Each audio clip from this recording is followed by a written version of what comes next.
Section 26, Licensee Ethics 101, Arizona Fair Housing 101, Doing the Right Thing Even When No One is Watching. As Sarah and David wrapped up another day at the office, Sarah looked at everything she had learned throughout the course. We've talked about fair housing laws. We've discussed investigations. We've reviewed real legal hotline questions. And we've seen what can happen when someone violates the law. She paused. But I've noticed something. David smiled. What is it? Not every bad decision is illegal. Some are simply unethical. David nodded. That's one of the most important lessons every real estate professional should learn. Ethics go beyond the law. David explained that following the law and acting ethically are not always the same thing.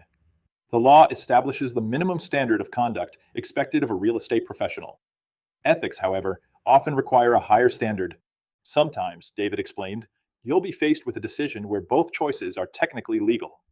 The ethical choice is the one that protects your client, promotes honesty, and preserves public trust. Sarah nodded. So ethics are really about character. Exactly. They're about doing the right thing, even when no one is watching. Ethics builds successful businesses, David continued. Many new agents believe success comes from closing as many transactions as possible. In reality, long-term success comes from earning trust. Real estate professionals who consistently act honestly, communicate openly, and place their clients' interests first often build stronger reputations, receive more referrals, and develop long-term relationships with their clients. The most successful agents I know, David explained, aren't the ones chasing every commission. They're the ones clients trust enough to recommend to their friends and family. So, ethics are actually good business. They're one of the best business plans you'll ever have. Example number 1, putting a commission ahead of the client. David described a situation involving a retired couple who had been pre-approved for a modest home loan. Instead of showing homes within their budget, an agent continually encouraged them to look at significantly more expensive properties.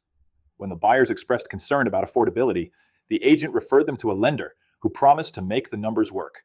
The buyers eventually purchased a home that stretched their finances beyond what they could comfortably afford. Within a few years, unexpected payment increases and financial hardship placed them at risk of losing the home. David looked at Sarah. Was the goal to help the clients? Sarah shook her head. The goal was to close a bigger sale.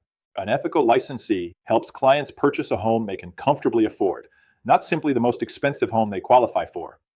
Example number 2, influencing property values. David continued. Another ethical concern involves pressure placed on appraisers. Although appraisers are required to provide independent opinions of value based upon market evidence, unethical individuals sometimes attempt to influence an appraisal to support a desired contract price. Sarah immediately understood. That hurts everyone. It does. Artificially inflated property values can mislead buyers, sellers, lenders, and future homeowners, while undermining confidence in the real estate market.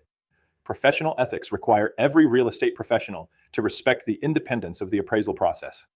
Example number 3, respecting intellectual property. Years ago, David explained, unethical brokers sometimes copied entire websites from competing brokerages.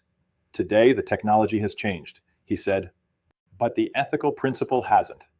Modern examples include copying another agent's listing descriptions, downloading professional photographs without permission, duplicating social media content, or using AI to recreate another licensee's original marketing materials without authorization.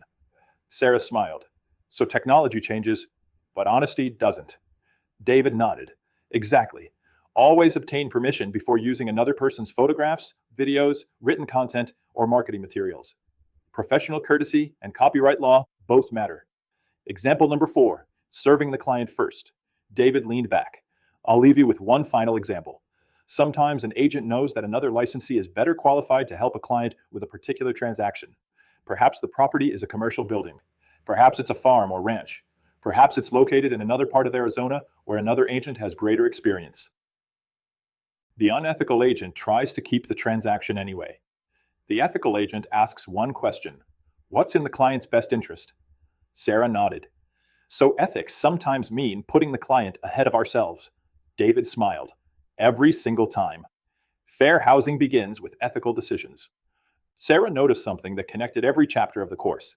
Almost every fair housing complaint we've discussed started with someone's decision. David nodded. That's true. An advertisement, a conversation, a showing, a rental policy, a recommendation, a refusal. Every fair housing issue begins with a decision. When those decisions are guided by honesty, fairness, professionalism, and respect for every consumer, fair housing compliance becomes much easier. Ethics aren't separate from fair housing, David explained. They're the foundation of it. Arizona broker tip: when faced with a difficult decision, ask yourself 4 simple questions. Is it legal? Is it ethical? Is it in my client's best interest? Would I be comfortable explaining this decision to my designated broker, the Arizona Department of Real Estate, or a jury? If the answer to any of those questions is no, it's time to reconsider your decision before moving forward. Online discussion question 1. Why is acting ethically different from simply following the law? Answer: the law establishes the minimum standards of conduct, while ethics require professionals to act honestly, fairly, and in the best interests of their clients, even when the law does not specifically require it. Question 2.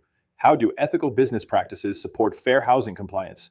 Answer: ethical professionals treat every consumer consistently, avoid making assumptions based on protective characteristics, communicate honestly, and place the client's interests ahead of personal financial gain. These behaviors naturally reduce fair housing risks. Why do ethical real estate professionals often build more successful long-term careers? Answer: clients who trust their real estate professional are more likely to return for future transactions and refer friends and family. A strong reputation built on honesty and professionalism creates long-term business success.